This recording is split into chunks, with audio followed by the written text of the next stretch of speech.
Integrals are used for number of purposes such as to find area, mass, volume, moment of inertia.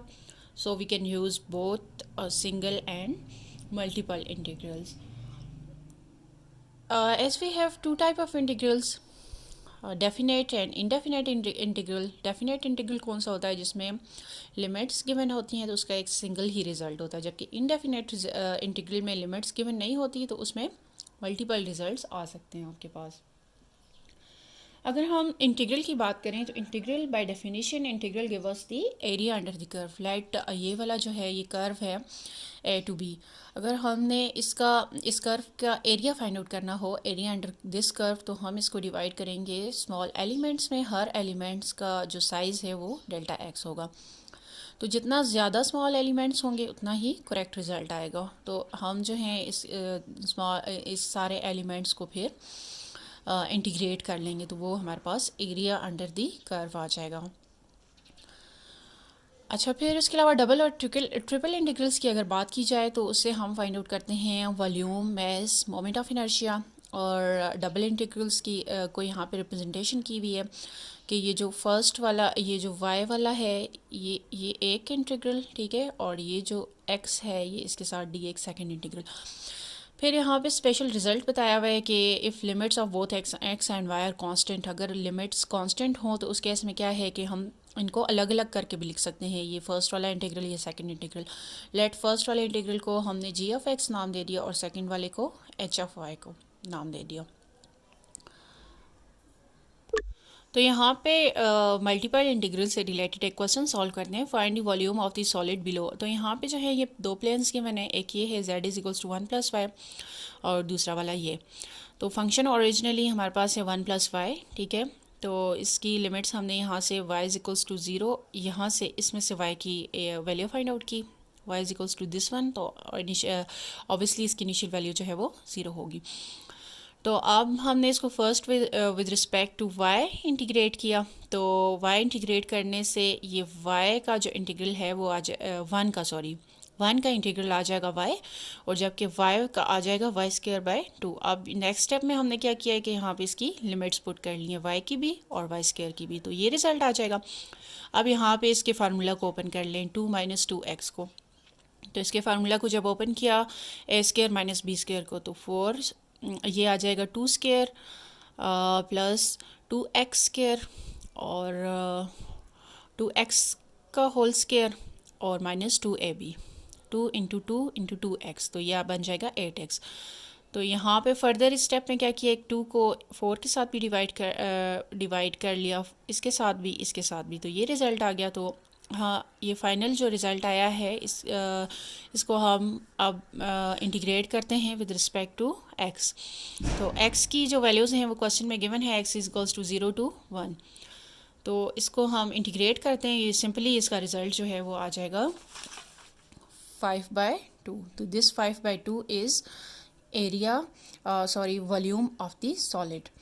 अब second question है हमारे पास, इसमें क्या find out करना है, find the mass of rectangular plate bounded by x is equals to 0. अच्छा, इसमें x की वैल्यूज़ भी गिवन है, y की वैल्यूज़ भी गिवन है, जबकि फंक्शन जो है वो x y के इक्विवेलेंट है. तो यहाँ पे हम स्पेशल प्रॉपर्टी को यूज़ करते हैं, एक इंटीग्रल और दूसरे इंटीग्रल को सेपरेट कर लिया, इनको अलग अलग जो है इंटीग्रेट कर लिया, तो इसका रिजल्ट आ जाएगा 1. सो 1 is the mass of rectangular plate.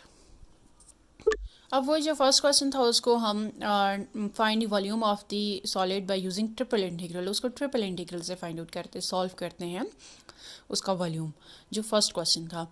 तो उसमें वही वाली वैल्यूज़ सारी हमने ले ली. z की जो वैल्यूज़ थी, y की क्या थी और x की क्या थी. x की लोअर लिमिट 0 1, y की जो थी वो 0 2 - 2, और z की जो है वो 0 और 1+y.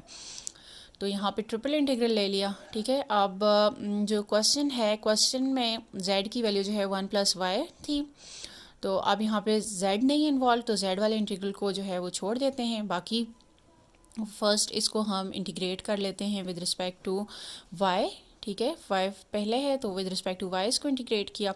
यहाँ पे दोबारा से वही वाला a² - b² का फार्मूला ओपन कर लिया, तो ये, और तो इसका फाइनली हमारे पास ये वाला रिज़ल्ट आ जाएगा 2x² माइनस 6x प्लस 4। अब सेकंड हमने क्या करना है, इसको with respect to x integrate करना है। तो विद रिस्पेक्ट टू x हम जब इसको इंटीग्रेट करेंगे तो इसका रिज़ल्ट आ जाएगा 5/2। So this is the volume of the solid. अच्छा, मल्टीपल इंटीग्रल्स में ही हम जो हैं इसको वेरिएबल्स को चेंज भी कर सकते हैं, ठीक है। तो हम किस तरह से वेरिएबल्स को चेंज कर सकते हैं। Suppose that we want to integrate of x over region R under the transformation. अगर हमारे पास जो गिवन फंक्शन है वो आर में गिवन हो और हमने ट्रांसफॉर्मेशन उसकी एस में करनी हो, ठीक है। तो उस केस में क्या हो जाएगा कि उस केस में ये फंक्शन जो है वो इक्वलेंट हो जाएगा x की जगह यहाँ पे ये जो ये लिखा हुआ है f of x y over the region R under the transformation. Transformation क्या है, x की ट्रांसफॉर्मेशन ये और y की ये। तो x की जगह हमने ये लिख लिया, ठीक है, और y की जगह ये लिख लिया, और साथ में इस ट्रांसफॉर्मेशन में हम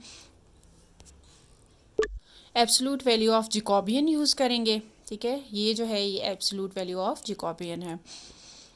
तो ये जो ट्रांसफॉर्मेशन है उसमें हम क्या करेंगे, ट्रांसफॉर्मेशन सिंपली और साथ में जैकोबियन ऐड होगा, मल्टीप्लाई होगा उनके साथ। अब यहाँ पे अगर हम एग्जांपल देखें तो एग्जांपल में क्या है कि ये वाला जो है ये गिवन क्वेश्चन गिवन जो है वो आर रीजन है, हमने इसकी ट्रांसफॉर्मेशन करनी है, ठीक है। तो ट्रांसफॉर्मेशन हमने इसकी यू और वी में करनी है, एक्स वाई की यू वी में करनी है। तो ये जो है ये गिवन क्या है, x² plus y² divide by 16 is equals to 1 region R में। तो अब अगर हमने इसके यहाँ पे क्वेश्चन में ही अगर गिवन है x की वैल्यू जो है वो ट्रांसफॉर्मेशन करके x की वैल्यू 4/2, ठीक है, आपने ट्रांसफॉर्म करनी है, और y जो है वो 2v। तो अब ये वाली वैल्यूज़ x और y की यहाँ पर पुट कर लें तो ये आ जाएगा ये x की जगह पे आ जाएगा u/4, और इसी तरह से y² की जगह जो है y की जगह क्या आ जाएगा, 2v आ जाएगा। तो यहाँ पे इसका रिज़ल्ट आ जाएगा, यहाँ से 4 को कॉमन लेके इस 4 को दूसरी साइड ले जाएं तो इसका रिज़ल्ट ये आ जाएगा। तो नेक्स्ट जो है आपने यहाँ पे ये जो क्वेश्चन था ये इसलिए फाइंड आउट किया है ताकि हम जो है वो absolute value of Jacobian find out कर सकते हो। ये जैकोबियन जो है अब हम फाइंड आउट करने लगे। तो ये जो जैकोबियन है यहाँ पे कर ली x ओवर कर ली y, तो ये इक्वलेंट होगा इसके, ठीक है। कर ली x बाय कर ली u, कर ली x बाय कर ली v, कर ली u बाय कर ली कर ली y बाय कर ली u, एंड कर ली y बाय कर ली v। ऊपर जो है x के साथ uv, नीचे y के साथ uv। तो अब हमने क्या करना है कि x को विद रिस्पेक्ट टू u जो है वो उसका पार्शियल डिफरेंशिएशन लेना है। तो वो उसका क्या आ जाएगा, पार्शियल डिफरेंशियल x का, ये x ये है ना u/2, तो इसका आ जाएगा यहाँ पे 1/2 आ जाएगा, इसका आ जाएगा 1/2, और जबकि x जो है वो x ये है, ठीक है। इसको x को विद रिस्पेक्ट टू v करें तो इसका 0 आ जाएगा, और फिर हम करते हैं y को विद रिस्पेक्ट टू u, तो इसका आ जाएगा 0, और y को विद रिस्पेक्ट टू v करें तो इसका आ जाएगा 2। तो यहाँ पर इसका रिज़ल्ट जो है वो आ जाएगा 1। तो अब फाइनली हमने क्या करना है कि जिस तरह से ये जैकोबियन वाले फार्मूला में गिवन था कि यहाँ पे हमने ट्रांसफॉर्मेशन कैसे करनी है कि x की जगह वो वाला फंक्शन, y की जगह जो ट्रांसफॉर्मेशन करनी है वो फंक्शन, और साथ में जैकोबियन। तो यहाँ पे भी हम यही करेंगे, x की जगह जो है वो क्या आ जाएगा u/2, और जबकि y की जगह 2v आ जाएगा, और हमने जो है साथ में जैकोबियन को भी ऐड करना है तो जैकोबियन की वैल्यू जो है वो 1 आ जाएगी।